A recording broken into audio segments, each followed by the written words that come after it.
Hi, it's Stacy with Bridges 527, and I'm going to take a few minutes, hopefully not too long, although it's a lot to pack. I'm going to talk about Barbenheimer. So Barbie and Oppenheimer both came out this past week. It was a huge thing. They marketed them both together, best I can tell. Like way more than I've ever seen done with movies, and which I think fits in the spirit of both of the movies and the content. Oppenheimer's really about a spirit of collaboration. Barbie is so much about lifting up and celebrating others. And so for the two movies to kind of partner together and lifting each other up, I think, and collaborating in their marketing was a stroke of genius, and it very much fits with the theme of both of the movies. So really fun. People are trying to see both of them in the same day. I know theaters are even staggering their start times so that they can more easily do that. So really kind of fun, and I've seen so much buzz about both of them. But I want to weigh in just a little bit. I'm going to talk about some things that are similar between the two of them, and that is something I love paying attention to. That often I think it shows you kind of the tide of our times, the way things are going, when you start to notice that so many of the movies coming out will either have the same topic but handle it differently, which I love because it's like a good debate, right? Or they will take similar very different topics but handle a similar theme. And that's kind of what I see going on with this one. There are actually some really similar themes, which is very interesting. So kind of fun to kind of look at these very different things and draw some kind of comparisons rather than handling them separately. So that's kind of what I've chosen to do. And the overall purpose of all of my reviews is not so much to review them for good or bad, although probably my opinion will come out some, but more really to focus on like how we can connect the things in our culture to the things of our faith. And the more we can make those connections, we learn to see that the Lord is Lord of all, and he is in all things. We also start getting better at having conversations with our neighbor who might not go to church with us or go to Bible study, but would go to the movie. And it's a really safe, not everybody wants to talk, what do they say? Don't talk about religion and politics at the dinner table, right? Well, these movies give you a chance to talk about politics. Oppenheimer certainly opens that can of worms, but they give you, all the movies give you a chance to talk about topics that are in the Bible without having to talk about religion. So you have this kind of backdoor way, and then suddenly you can be bringing in Christianity into these things without just going in, what do you think about, in this like very confrontational kind of way, like how do you think about Jesus, and do you believe this or not believe this or whatever. And suddenly we can just be talking about, well, what do you think about, like with Barbie, okay, the Bible talks about gender roles and things also, like how do you feel about that? So it gives you a way to kind of, and we'll talk more about how to do that. So anyways, that being said, let me start out with my one caveat about both movies.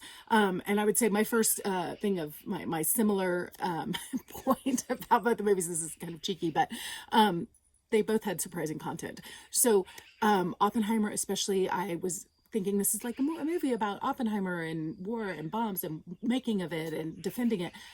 I at no point thought that this was about his love life. Maybe I was naive. And even if it was, in the previews, he has a wife. So I was not expecting there to be significant, prolonged scenes of sex and nudity. And particularly, there's a woman who is topless for very long periods of time. Had I known that, I don't know if I would have gone to see it. I generally try to keep myself from that. So just know that going in, I found it super disappointing because I think otherwise this movie would have been appropriate for almost any audience. And it's one I could see teachers showing in their science classes or history or whatever. And yet I think that totally nixes that option. And because of the way they did it, it's not even like just a moment where you can like take out that sex scene or something. Like it's going to be a lot harder to make this movie actually acceptable for all audiences. So I was super disappointed in that. I think people should know that before they go. I was completely shocked. And I'm prepared for that, which I'm not usually caught that unprepared.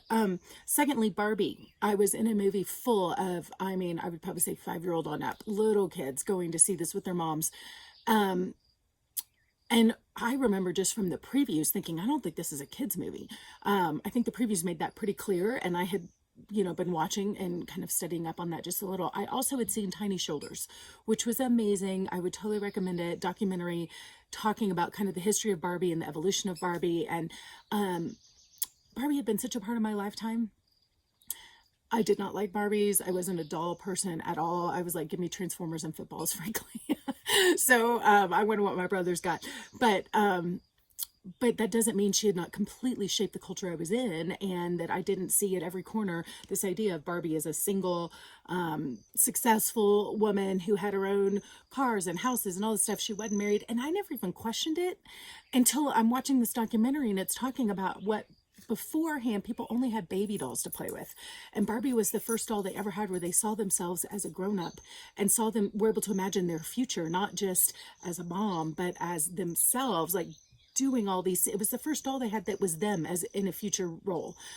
Everything else was them as a mom playing with a baby. And I'd never thought about the significance of that shift because I grew up with it. And so no doubt Barbie totally shaped my life, even though I wasn't into Barbie, because every commercial I saw was this idea that you can have all these things, right?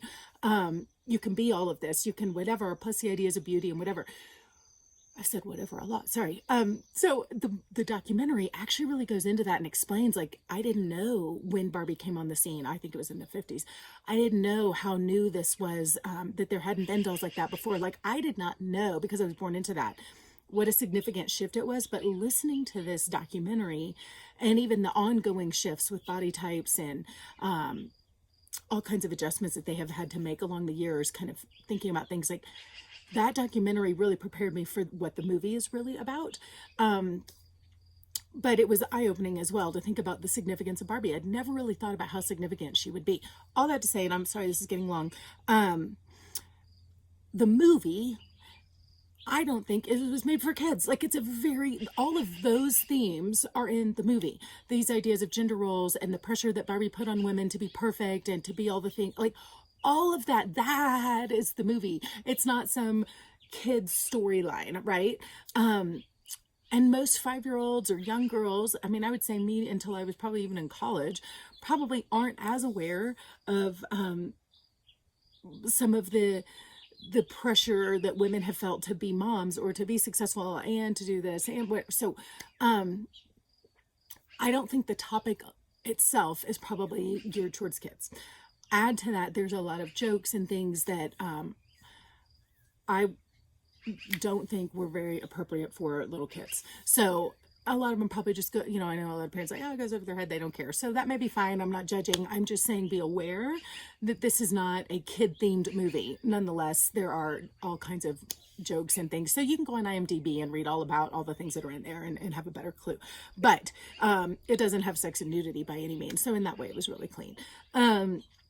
But I will say also, at the beginning of the movie, there is a scene where they are explaining the shift that Barbie is to baby dolls versus grown-up dolls. And you have these little girls playing with their babies and seeing Barbie, and suddenly they're bashing their baby dolls on the rocks.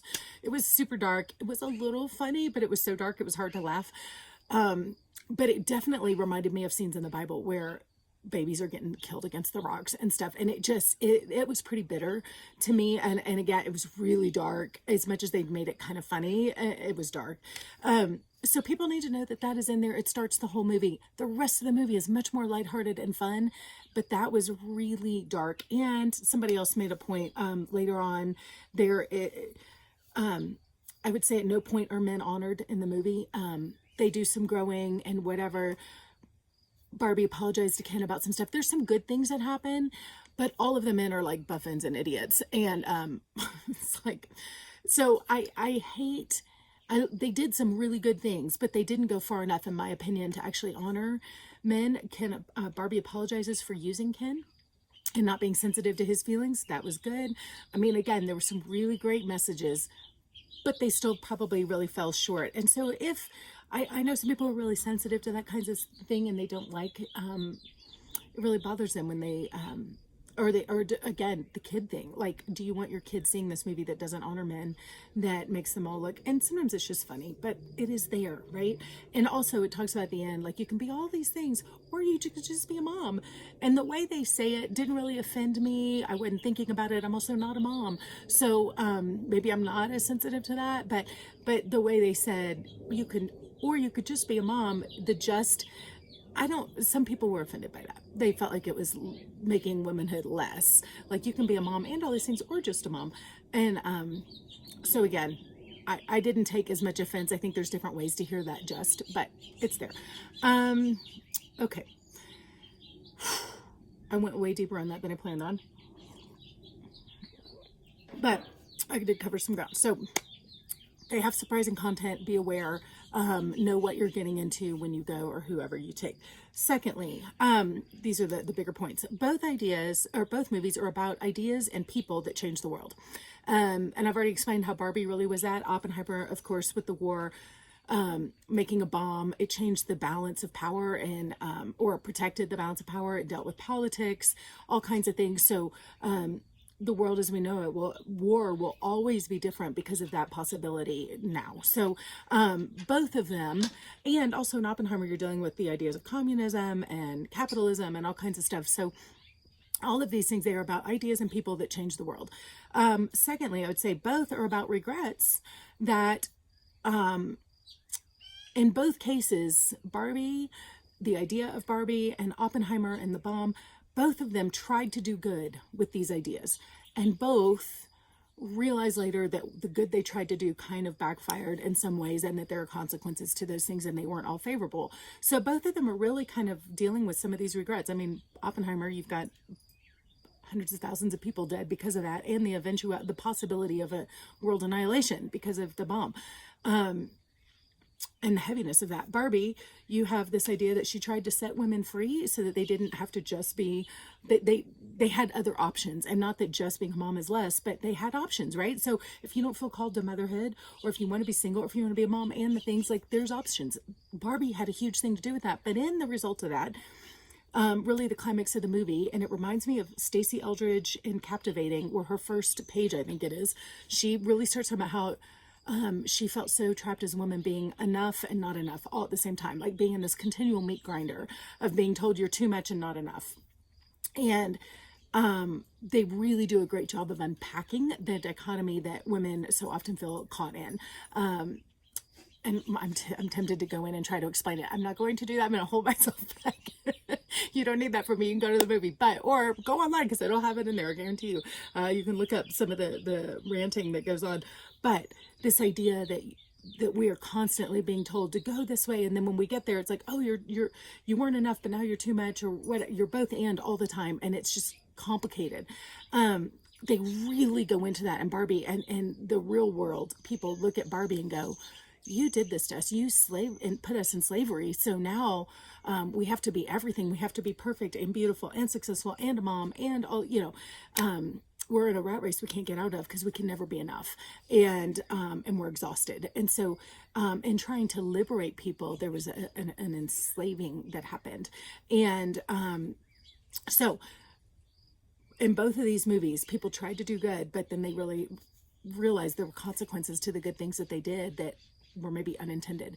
And in Oppenheimer, they make a good point. And let me say here, just to connect that to the Bible, there's some great verses in the Bible, but one is like, what is it that there's a way that seems right to a man, but in the end it leads to death.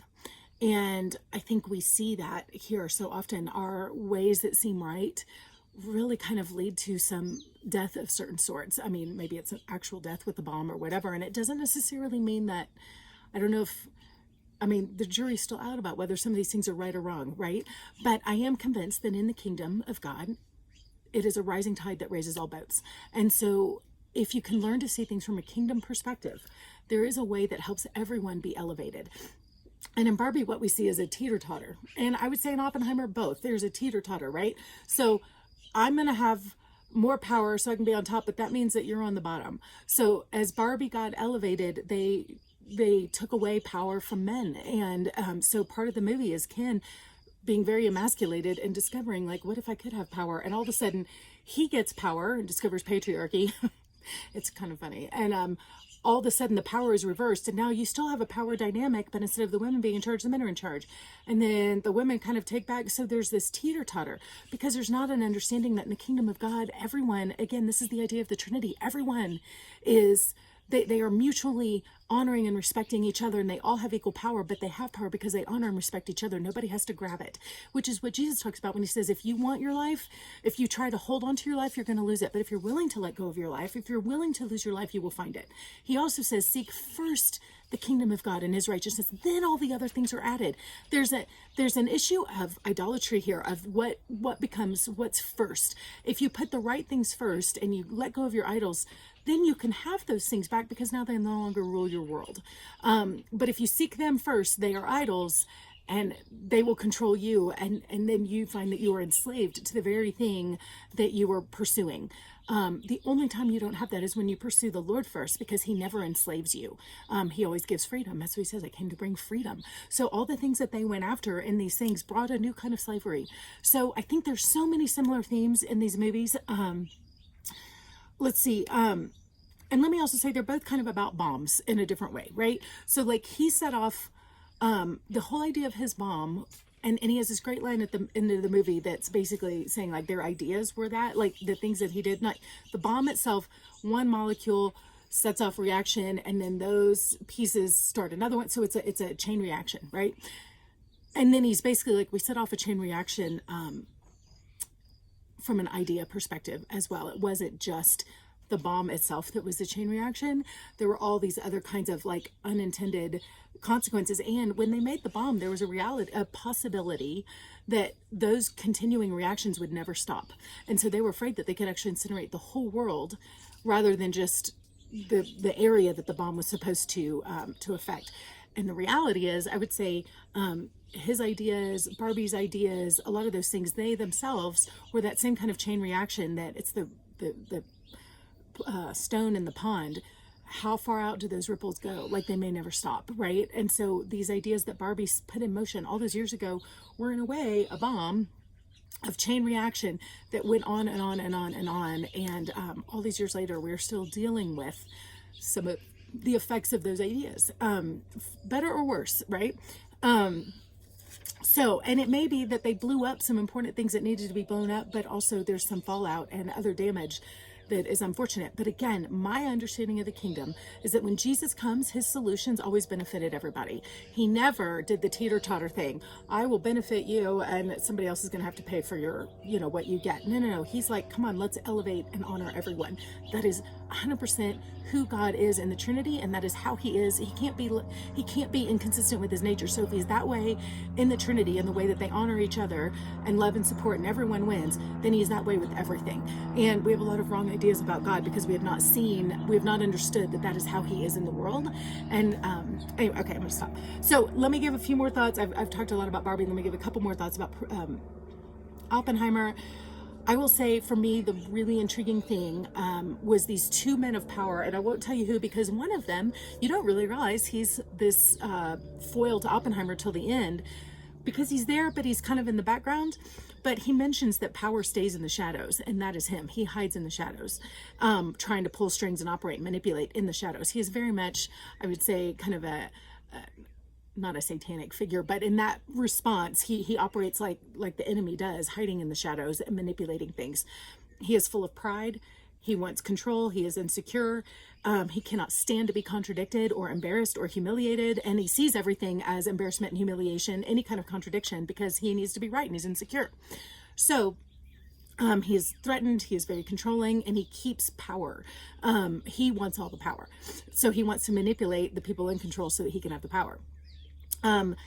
Compared to Oppenheimer, who is completely willing to be in the light. He has nothing to hide. He is willing to be exposed. He doesn't try to sneak and hide. He gives power away. Many times we see him being willing to give things back to people because he's not territorial.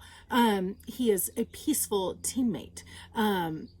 He works towards peace and he works towards inclusion and bringing people in. He is more than willing to hear other people's opinions, even when they disagree from his own, and he learns from them. So he wants to include people that most people would see as enemies. He's like, they're learning, like, we'll benefit each other. So he's got the rising tide mentality. He did not think things were about him. This other guy assumes everything is about him. So people are having conversations that aren't about him at all, and he's totally like, what did they say about me? And it's not even about him, right? But Oppenheimer, here he's part of going to communist meetings and gets crucified for that, and is like, well, why would anyone care what I do? Because he has no idea it's about him, to a fault even. But he's willing to go to communist meetings because he's open to discussion, and he doesn't have to buy into all of it. He's not threatened by it. He's just willing to learn and to understand. So he operates in freedom. He is secure. So to me, he's very much like a Christ figure in the way he leads and thinks, not necessarily in his morality and other things, but his leadership is such a great model in so many ways, and such a contrast to this other man. And in some ways, he gets punished a bit like the Lord does, because people come in and he hung out with unacceptable people, and so he gets crucified for that, essentially, not literally, but figuratively.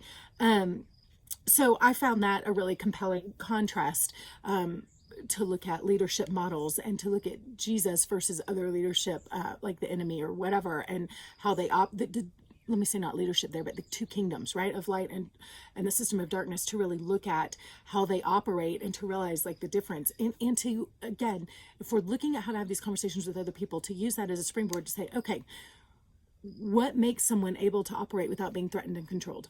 Like, Jesus has never offended.